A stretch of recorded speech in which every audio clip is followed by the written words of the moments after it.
On se retrouve aujourd'hui pour le deuxième épisode sur la D spéciale du 71. J'ai pris un peu de retard ces dernières semaines parce qu'il a fallu que je m'acquitte d'autres problèmes mécaniques sur d'autres véhicules, dont mon bon Dany par exemple, qui m'a fait pas mal de soucis mécaniques, électriques. Bon, j'avais besoin de faire des bourses d'échange, un tour de déchetterie avec un véhicule qui embraye plus, qui n'a plus de compteur. Voilà, donc ça c'est résolu. Pas d'avancée majeure sur les autres sujets, par exemple la 304 break, j'attends toujours des pièces avant vraiment d'entamer quelque chose de plus consistant, on va dire. Donc deuxième épisode sur la D spéciale de 71, repose des cylindres de suspension avant, dépose du conjoncteur pour pouvoir changer sa sphère, la pompe à essence neuve et on tente un démarrage.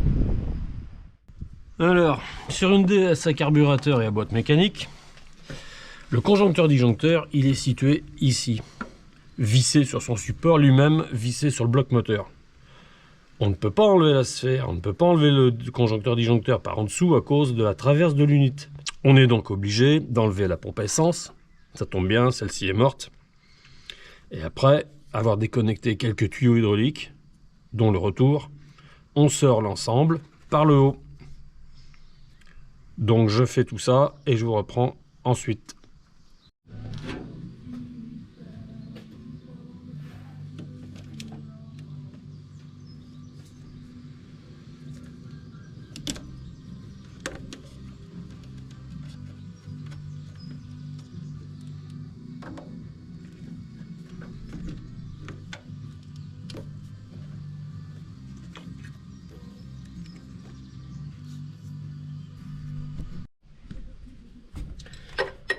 Donc c'est dans ces moments-là qu'on peut jauger le manque d'accessibilité à la mécanique Citroën. Car la clé de 13, elle n'a pas beaucoup d'amplitude, ni d'un côté ni de l'autre. Bon, ceci dit, pour avoir bossé sur d'autres mécaniques, d'autres modèles, d'autres marques, certains ne font pas beaucoup mieux, mais je ne nommerai personne. Donc là, faut jongler, faut trouver au jugé l'écrou, la prise, la place, un vrai petit bonheur.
Et voilà la bête.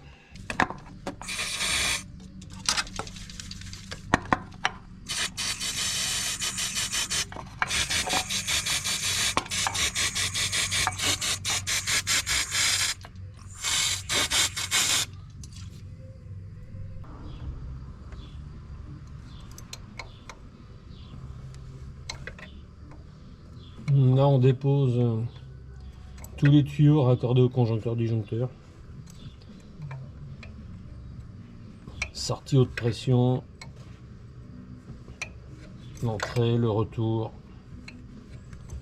Ça peut prendre quelques minutes quand ça va bien, une bonne heure quand ça s'y prête mal.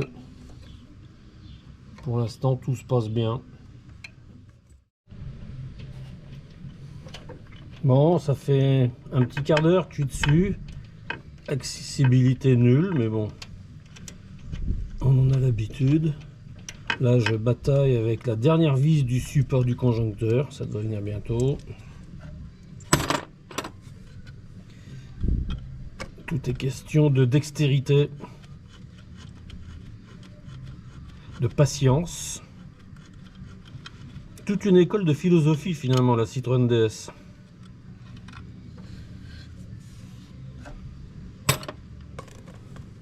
Alors, si tout va bien, après la bébête, voici la bestiole. Un tuyau qui m'emmerde encore. Alors pas trop tirer dessus, même si évidemment il y a un peu de souplesse, parce que faut penser au remontage.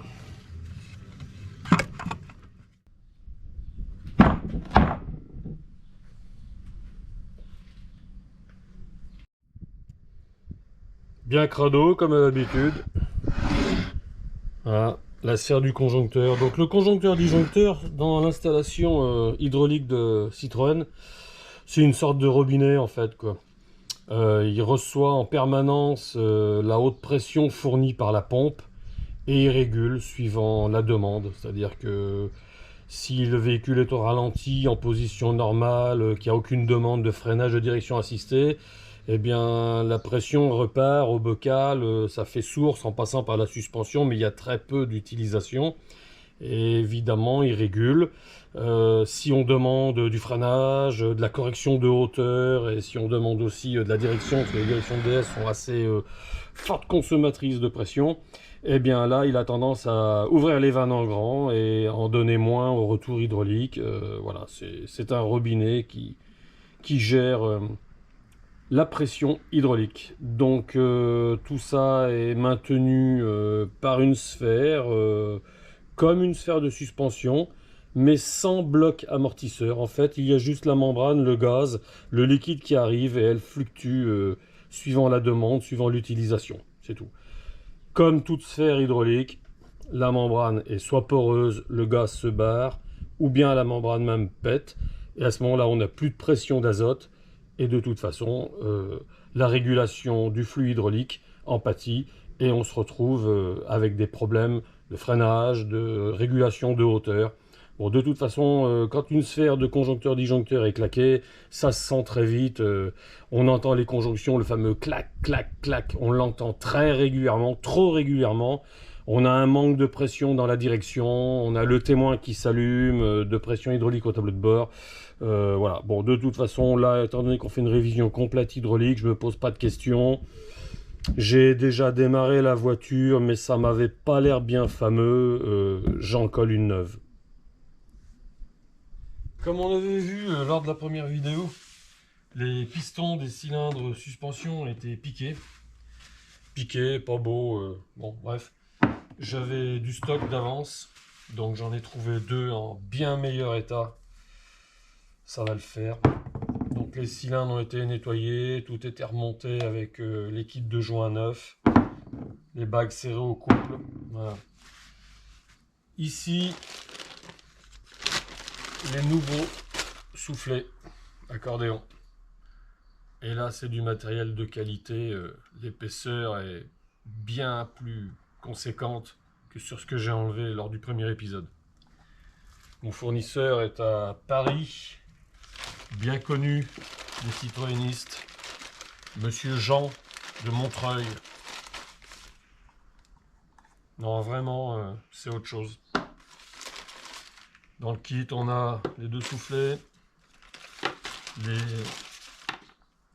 les bandes de renforcement,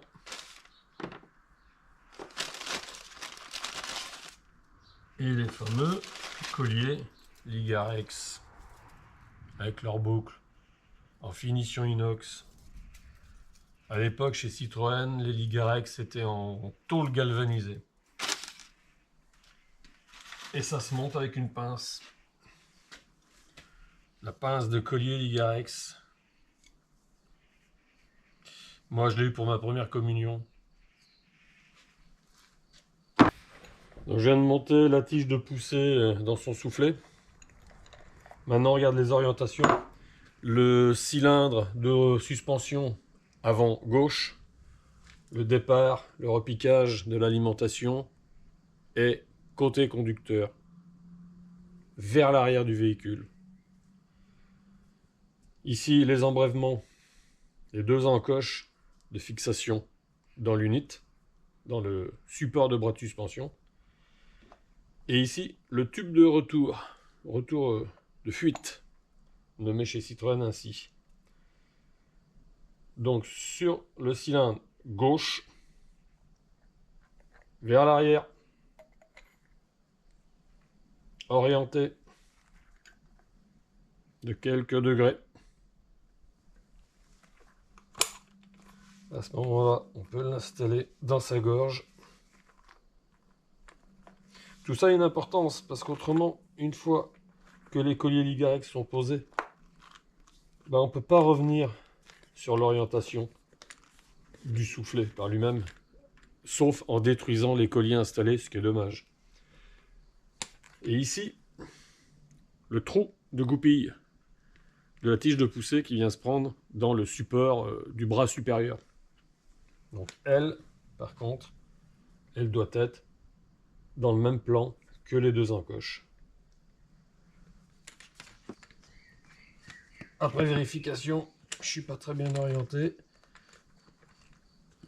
Donc là, il est encore temps de reprendre.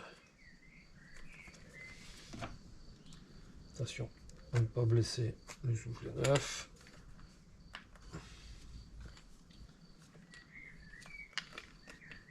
Voilà. Il faut que je donne un peu plus d'angle.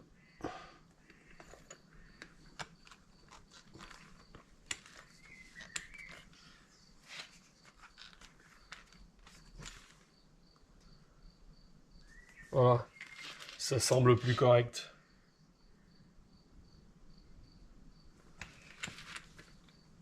Et notre trou de passage de goupille, toujours dans l'axe des deux encoches de serrage. Là, on n'est pas bon. Je tiens le haut. Faire tourner à la base.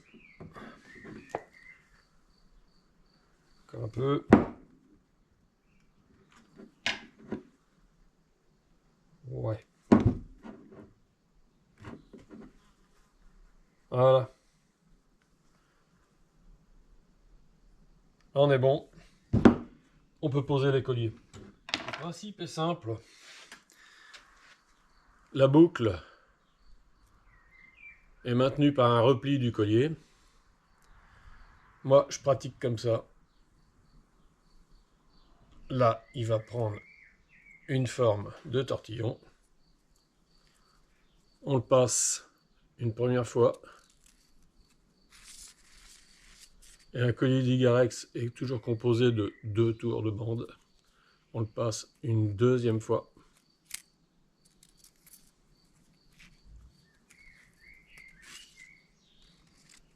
Voilà. On équilibre.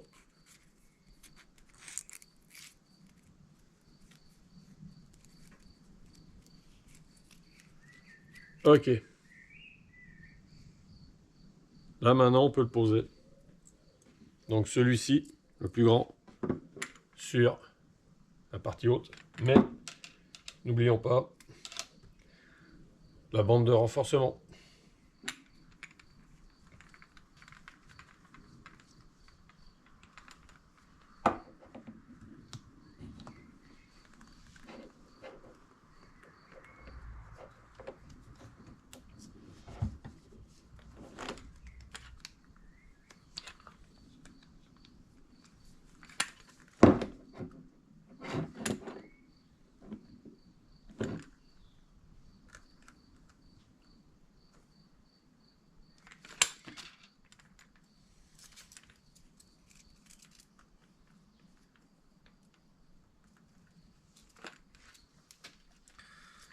Pose le Ligarex.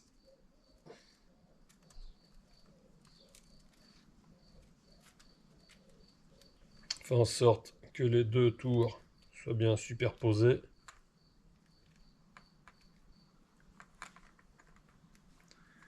Voilà.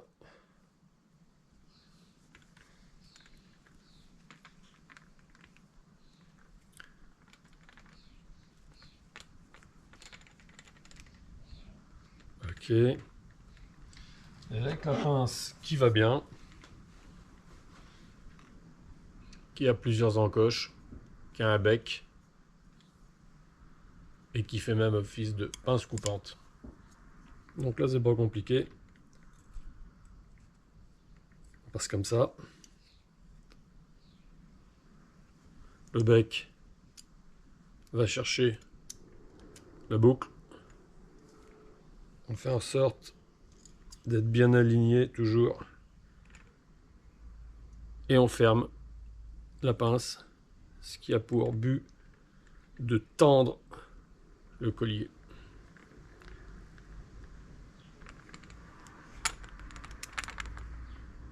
Une fois que c'est tendu, on rabat. On peut libérer la pince, le collier en tension, rien ne s'échappe. Contrôle. Non, non, ça tient. Technologie des années 30, mais toujours très efficace. Et là maintenant, avec la partie coupante,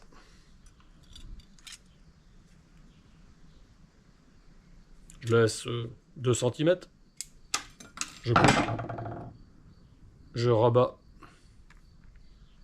dessous la boucle et j'écrase le tout, toujours avec la pince multi-usage.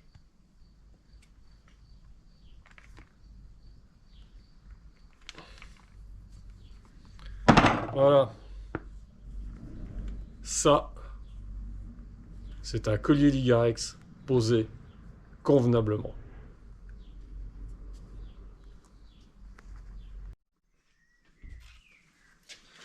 Donc pourquoi des Ligarex? Eh bien, je pense que Citroën à l'époque a testé tous les modes de fixation possibles, inimaginables. Ils ont retenu celui-ci parce que bah, c'est extra plat, ça tient. Il faut vraiment sectionner la bande pour pouvoir libérer la tension. Moi, en réparation sur des voitures qui ont bien bourlingué, j'ai vu collier Colson, collier Serflex, fil de fer torsadé. Non, il n'y a pas... c'est Ligarex qui va le mieux, quoi. Et le reste, la bidouille. Je monte les autres. Petit diamètre, grand diamètre sur les 2 cylindres. Et je vous reprends après.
J'ai nettoyé le conjoncteur disjoncteur à la fontaine, après avoir obturé bien sûr les orifices.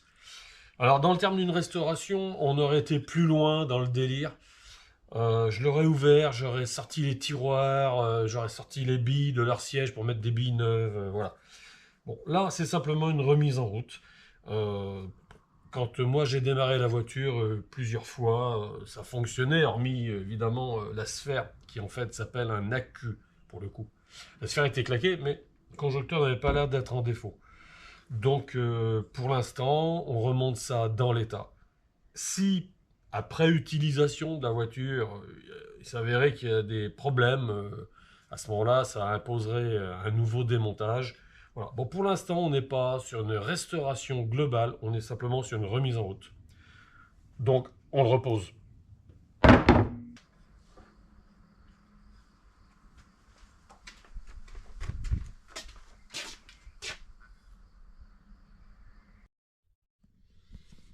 Bon voilà, il est réinstallé. Ça s'est pas passé tout seul, bien évidemment. J'ai eu un problème avec ce petit raccord, là, le raccord de sortie de pression. Ça vissait mal. Ça prenait un peu de travers, donc il a fallu que je redépose le conjoncteur disjoncteur, passer un coup de filière sur l'écrou et un petit coup de tarot juste sur le filetage d'entrée du corps en fonte. Bon, à part ça, rien à signaler. On continue. La pompe à essence. Donc voici l'ancienne, une SEV complètement d'origine, qui a tellement mangé de détritus, de rouille et autres décompositions du réservoir. Bon, on ne cherche pas à comprendre. On doit pouvoir trouver des kits pour les refaire, mais pas sûr. Donc voici ce que nous proposent les marchands aujourd'hui. Fabrication chinoise, très certainement, mais quelque chose de tout démontable avec des membranes, avec un levier de réamorçage. Ça peut être intéressant pour les longs arrêts d'hiver. La SEV ne l'avait pas, ce levier. En termes de dimensionnement, on gagne un peu. La nouvelle chinoise est plus petite et c'est pas plus mal pour le montage et l'installation. Bon, la nouvelle pompe à essence est en place. J'ai monté une alimentation provisoire avec un flexible qui viendra chercher un peu d'essence dans une nourrice à l'avant tout à l'heure pour le premier démarrage. En prévision, on a un filtre à essence neuve. Voilà, mais ça sera pour le branchement final avec le réservoir d'essence une fois qu'il sera nettoyé. Là maintenant, j'installe les 2 cylindres de suspension avant. Donc les cylindres ont été réinstallés. On lui les place. On va connecter le retour de fuite sur la tétine qui sort du soufflet. Cette fois, il y a bien la présence des colliers, comme ça doit être monté. La goupille qui permet de brider l'axe d'attelage sur le pivot supérieur. Ici, vous apercevez peut-être l'embase de la sphère avec sa rallonge côté gauche. À cause du bloc chauffage, on est obligé de surélever l'ensemble. Serre neuve, au tarage approprié.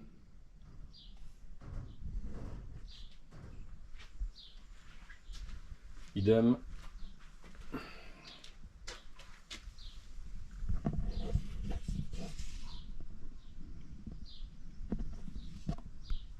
Voilà. C'est monté comme ça doit l'être. J'ai installé la batterie que m'a fournie le propriétaire. Alors c'est une batterie neuve. Le problème c'est que négatif et positif sont bien gauche et droite. Mais il devrait être installé ici. Du coup je me retrouve avec des câbles trop courts. Je les ai débridés en desserrant leur collier de fixation là-bas. Bon, c'est juste pour un premier démarrage. Et je vais être obligé, je vais en profiter pour refaire un nouveau câble de masse. Et un nouveau câble de plus qui vient du positif et puis qui va au démarreur. C'est pas plus mal parce que de toute façon, tout ça, ça a plus de 50 ans, c'est un peu de vécu. Voilà. Ici, j'ai installé une bouteille. Mon arrivée d'essence du carbu est dans la bouteille. On va tirer un peu d'essence pour réamorcer la pompe. Donc on y va. On profite du fait qui est justement ce fameux levier d'amorçage.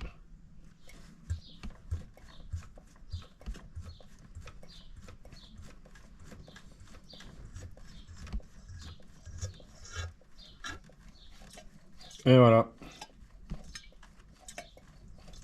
C'est pas plus mal ces nouvelles pompes chinoises avec ce petit levier de réamorçage. Je reconnecte tout ça et on tente un démarrage.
retrouve pour le 3e épisode dans quelques temps avec le nettoyage du réservoir. On le dépose, on le rince, voir s'il n'est pas trop corrodé. Si c'est le cas, ben on verra si on change ou pas.